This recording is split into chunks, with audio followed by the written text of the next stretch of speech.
안녕하십니까? 오늘 이 자리는 극단적인 변동성 속에서 거시경제적 진실을 발견하고 자산 배분 전략을 논의하기 위한 긴급 브리핑, 즉 2026년 중동 전쟁과 글로벌 마켓 레짐 시프트에 대한 심층 분석을 제공해 드리고자 합니다. 현재 글로벌 실질 GDP는 1.9% 하락할 것으로 전망되며 확전 시에는 아시아 신흥국 경제 침체 리스크가 고조될 수 있습니다. 특히 한국 증시의 급락이 미국 빅테크 인공지능 생태계 밸류체인 셧다운 위협으로 이어지는 등 공급망 붕괴 우려가 현실화되고 있습니다. 하지만 역사적 교훈은 우리에게 중요한 시사점을 줍니다. 9.11 테러와 이라크 전쟁 데이터를 보면 단기적인 충격 이후 1년 이내에 강력한 시장 반등이 있었음을 알 수 있습니다. 이제 그라운드 제로 2026, 즉 억제선이 붕괴된 시나리오를 살펴보겠습니다. 2026년 2월 28일 미국과 이스라엘 연합군이 이란 기습 공습을 감행하여 이란 최고 지도자와 주요 수뇌부를 암살하는 참수 작전이 성공합니다. 이에 이란과 대리 세력 그리고 바레인, 사우디, UAE 등지에 위치한 미군 기지 및 인프라에 대한 미사일과 드론 공격이 즉각적인 보복으로 이어지며 호르무즈 해협은 봉쇄됩니다. 1차 시장 충격으로 글로벌 증시가 폭락하지만 사우디 등 일부 중동 증시는 지도부 공백에 따른 단기전 기대감으로 일시적인 반등을 시도합니다. 여기서 핵심 질문은 이것이 친서방 정권 수립을 위한 성공적인 참수 작전인가 아니면 제2의 아프가니스탄과 같은 수렁의 시작인가 하는 것입니다. 글로벌 경제의 블랙스완, 최악의 확전 시나리오입니다. 언스트 앤영 등 글로벌 싱크탱크들은 이란과 서방의 직접적인 군사 충돌이 발생할 경우 1년 뒤 글로벌 실질 GDP가 1.9% 하락하며 경기 침체에 진입할 것으로 경고하고 있습니다. 이 위기의 타격은 비미국 지역에 집중될 것으로 보이며 특히 중동 에너지 의존도가 높은 아시아 주요국들은 물가 상승과 수출 둔화라는 이중고에 직면하게 될 것입니다. 일본의 GDP는 2.6%, 유로존은 2.3%, 중국은 1.9% 하락할 것으로 예상됩니다. 치명적인 병목 현상을 야기하는 호르무즈 해협과 에너지 인플레이션에 대해 말씀드리겠습니다. 홍해를 우회하는 희망봉 루트와 달리 호르무즈 해협은 파이프라인 외에 대체 운송로가 전무합니다.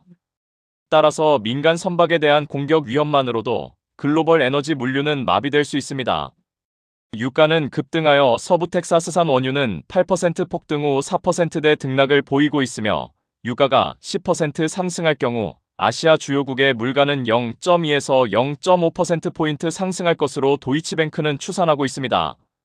전쟁이 장기화될 경우 국제 유가는 130달러를 돌파할 가능성이 제기되며 이는 아시아 신흥국 시장에 직접적인 스태그플레이션 공포를 주입하고 있습니다. 많은 시장 참여자들이 오해하고 있는 점은 제2의 1970년대식 파멸적인 스태그플레이션이 올 것이라는 생각입니다. 그러나 1970년대와 2026년의 오일 쇼크를 비교해보면 구조적인 차이점을 발견할 수 있습니다. 1970년대에는 GDP 1000달러를 생산하는데 약 1배럴의 석유가 소모되었으나 2026년에는 서비스업과 에너지 효율 향상으로 인해 0.43배럴만 소모되어 56% 감소했습니다. 또한 1970년대에는 전략 비축유 및 글로벌 공조 시스템이 부재했지만 2026년 현재는 국제에너지기구의 공조와 현 소비량 기준 85일분의 전략 비축유가 확보되어 있습니다. 단기적인 물가 압력은 불가피하겠지만 글로벌 경제의 체질 개선으로 인해 70년대식 괴멸적인 인플레이션으로 직행할 확률은 낮다는 것이 시티뱅크의 분석입니다. 중동 긴장 격화는 포트폴리오 리스크 해지를 위한 강력한 외환 플로우를 창출하며 금을 궁극적인 안전지대인 5,000달러로 밀어 올렸습니다. 지정학적 리스크와 인플레이션 우려는 금 가격 상승의 주요 동인이며 중앙은행들의 탈달러 러시로 인해 2025년에서 2026년까지 연간 900에서 950톤의 기록적인 순매수가 예상됩니다. 주요 금융기관들은 5,000달러를 강력한 기술적, 심리적 바닥으로 확인하고 있으며 글로벌 금 수요는 연간 4,850톤으로 2011년 이후 최고치를 기록하고 있습니다. 이는 단기적인 기술적 반등이 아닌 중앙은행과 기관의 구조적인 무조건적 축적 장세로 볼 수 있습니다. 방산주의 역설에 대해 말씀드리겠습니다. 포성 속에서 주가는 왜 추락하는가에 대한 질문입니다. 단기적인 하락 원인은 소문에 사서 뉴스에 팔라는 시장의 심리와 연결됩니다. 전쟁 발발로 인한 재료 소멸, 드론 발사 83% 급감에 따른 단기전 관측, 그리고 미국 대선 전국에서의 국방비 삭감 리스크 등이 차익 실현을 촉발하며 로키드 마틴과 노스롭 그루먼 같은 주요 방산 기업의 주가가 단기적으로 2% 내외로 하락했습니다. 그러나 구조적인 진실, 즉 3대 메가 트렌드를 보면 이야기는 달라집니다. 지난 1년간 방산 ETF인 ITA가 60% 급등한 것은 각국의 국방비 증액, 무인화 및 인공지능 드론으로의 세대 교체, 그리고 소모된 탄약의 재비축이라는 구조적인 메가트렌드 때문입니다. 이번에는 나비 효과의 진원지, 즉 미국의 아킬레스건으로 부상한 한국에 대해 분석하겠습니다. 외신 분석가들은 이란 전쟁보다 한국 증시의 극단적인 변동성이 미국 증시에 더 큰 직접적인 위협이 될 수 있다고 경고하고 있습니다. 중동 리스크가 발발하면 석유와 LNG 의존도가 높은 한국의 에너지 수급에 직격탄을 날리고, 이는 코스피의 패닉 셀링으로 이어져 지정학적 리스크와 레버리지 청산이 맞물리며 이틀 만에 20% 폭락할 수 있습니다. 이러한 국내 증시의 붕괴로 인한 증거금 부족 사태 시 한국 투자자들의 대규모 해외, 특히 미국 주식 강제 청산 매물이 출회될 리스크가 미국 월가로 전이될 수 있습니다. 반도체 생태계 셧다운은 글로벌 인공지능 인프라에 연쇄 타격을 줄 수 있습니다. 삼성전자와 SK하이닉스는 글로벌 AI 하드웨어 공급망의 심장부입니다. 유가 급등과 지정학적 불안이 한국 반도체 생산에 병목 현상을 일으키면 이는 곧 미국 빅테크 기업들의 밸류에이션에 악재로 작용할 것입니다.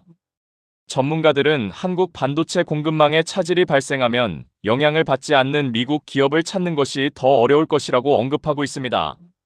즉, 한국 증시의 변동성은 단순한 이머징 마켓의 위기가 아니라 S&P 500 지수를 견인하는 핵심 기술주들의 인프라 리스크로 직결된다는 점을 명심해야 합니다. 수급의 전장을 살펴보면 외국인 패닉 셀링과 국내 ETF의 방어망이 첨예하게 대립하고 있습니다. 외국인 자금은 7조 원 순매도라는 단일 규모로 기록적인 엑소더스를 보이고 있습니다. 이는 글로벌 펀드 리밸런싱, 많이 오른 한국 증시에서의 차익 실현, 그리고 인공지능 변동성에 대비한 선제적인 현금 확보 때문으로 분석됩니다. 그러나 국내 금융투자 및 ETF 방어망은 이러한 이탈에 맞서고 있습니다. 금융투자, 즉 증권사 중심의 대규모 순매수 유입과 주가 급락을 저가 매수 기회로 삼은 국내 투자자들의 ETF 및 파생상품 자금 유입이 시장 하방을 지지하는 완충제 역할을 하고 있습니다.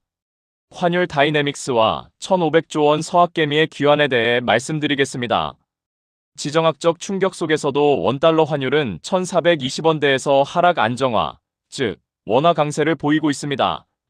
이는 일본의 총선 결과인 자민당 압승에 따른 엔화 강세 동조화 현상이 핵심 원인으로 작용하고 있습니다. 자금의 회귀선이 형성되며 원화 강세 트렌드 속에서 서학개미 자본의 리쇼어링 가능성이 대두됩니다. 한국 투자자가 보유한 해외 금융 자산은 약 1,143억 달러에 달하며 이는 총 해외 자산 2.9조 달러 규모 중 일부입니다. 미국 증시 밸류에이션 부담과 고환율 차익 실현 욕구가 맞물리는 가운데 정부가 자본 리쇼어링 세제 혜택을 추진할 경우 미국 기술주에서 한국 저평가 우량주로의 대규모 자금 이동이 촉발될 수 있습니다. 역사적 관점에서 보면 전쟁의 공포는 언제나 매수 기회였다는 점을 알 수 있습니다.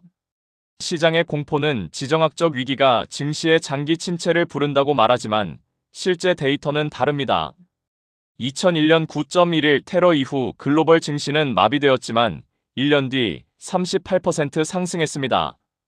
2003년 3월 이라크 전쟁 침공으로 극도의 불확실성이 지배했지만 1년 뒤 무려 63% 상승했습니다.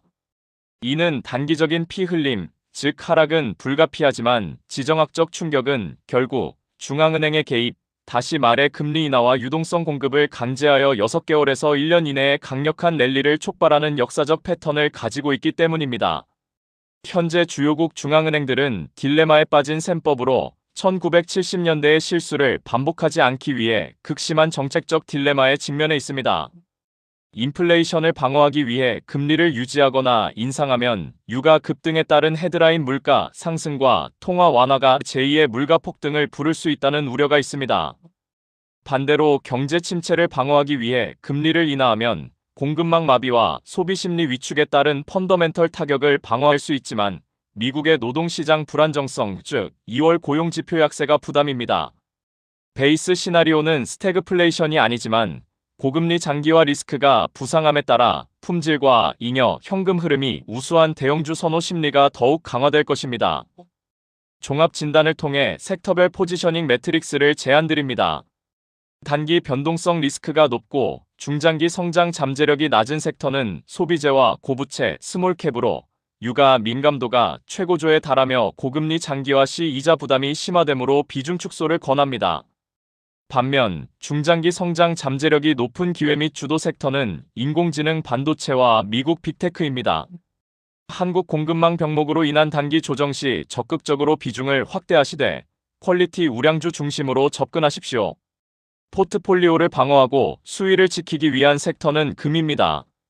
$5,000 지지선이 확인되었고 이는 포트폴리오의 지정학적 리스크에 대한 궁극적인 해지 수단이므로 유지 및 점진적인 확대를 추천합니다. 마지막으로 단기 변동성 리스크는 높지만 중장기 성장 잠재력 역시 높은 앵커 및 수혜 섹터는 방산과 에너지 인프라 즉 조선 및 해운입니다. 전쟁 장기화 및 지정학적 메가트렌드의 핵심 수혜주로서 단기 차익 매물이 소화될 때 매수하는 전략이 유효합니다.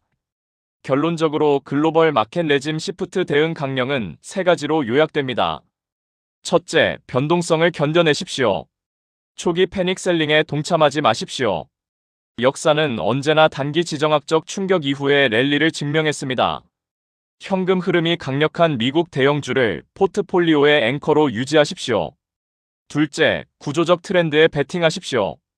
방산 슈퍼사이클, 글로벌 인공지능 생태계, 한국 조선 및 해운의 에너지 안보 관련 펀더멘털은 전쟁으로 훼손되지 않습니다. 일시적인 가격 조정을 저가 매수의 기회로 활용하십시오. 셋째, 물리적인 안전망을 구축하십시오. 각국 중앙은행의 탈달러 러시와 리스크 프리미엄이 $5,000 지지선을 만들었습니다. 포트폴리오의 최소 방어선으로 금 비중을 확보하십시오. 위기는 구조적 승자를 가려내는 가장 강력한 필터임을 기억해야 합니다. 성공적 투자를 기원하며 감사합니다.